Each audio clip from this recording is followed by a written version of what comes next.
खुलुमबाय, आंनि मुङा मिसेस उदांस्रि नार्जारी। आङो दा 4 नं बावखुंग्रि समस्तियावहाय TMC दलनिफ्राय टिकेटखौ मोनफुंबाय। टिकेटखौ मोनफुंनायनि उनाव नोंथाङा गोसोआव माबायदि मोनदों?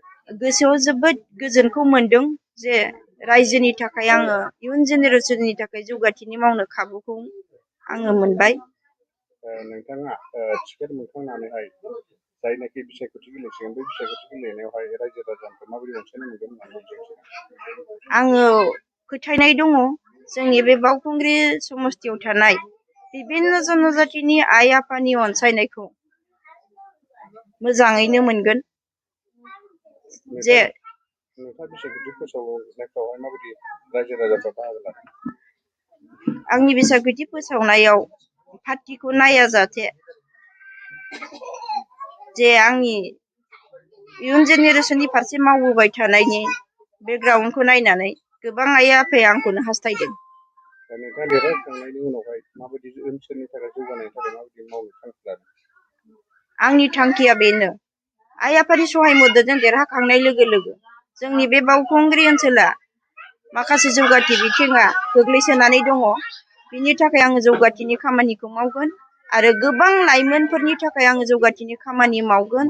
माखासे एडुकेसन पारपसाव जौगाथि थानाय फिसाफोर, स्पर्टस पारपसाव जौगाथि थानाय फिसाफोरनि थाखाय आङो आसाम एसेमब्लियावहाय बेखार समस्याखौ सुफुंनो थाखाय डिमान्ड खालामनानै इयुन जेनेरेसननि थाखाय आङो डेभेलपनि खामानि मावगोन।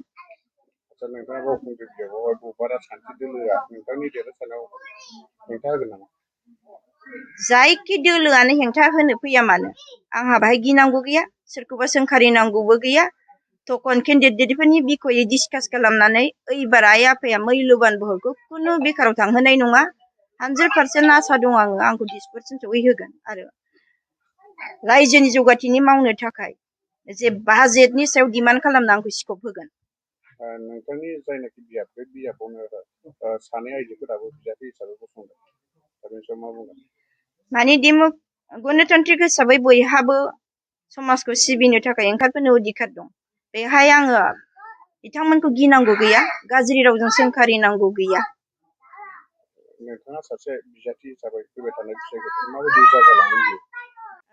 बाहाय आङो सासे बिजाथि हिसाबै खावलायनो सानो, खुनु बाहाय दावराव दावसि हांगामा गैयाजासे साइलेन्टैनो बे बिधान सभानि इलेक्सना जाफुंलाङो। नोंथाङा माला नमिनेसन गथायगोन? आंनि नमिनेसना गाबोन खयथायावहाय? 12टा बाजियावहाय जागोन। नमिनेसन गथायनायजों लोब्बा लाखिनानै नोंथाङा रायजो राजाफोरनो मा मेसेज हरनो सानो दिनैनि दिनाव? आं बेखौनो खावलायनो सानो, साफ्रोम आइ आफा आरो बिभिन्न जनजातिया जाहाथे एबाराव आंखौ 10% सहैनो खाबुखौ होयो आरो रायजोनि जौगाथिनि बिखयै जे आं थांखि लादों बेखौ मावफुंनो खाबुखौ होयो। आंहाबो फोथायनाय दङ, गोबां केन्डिडेटनि गेजेराव डिसकास खालामगोन।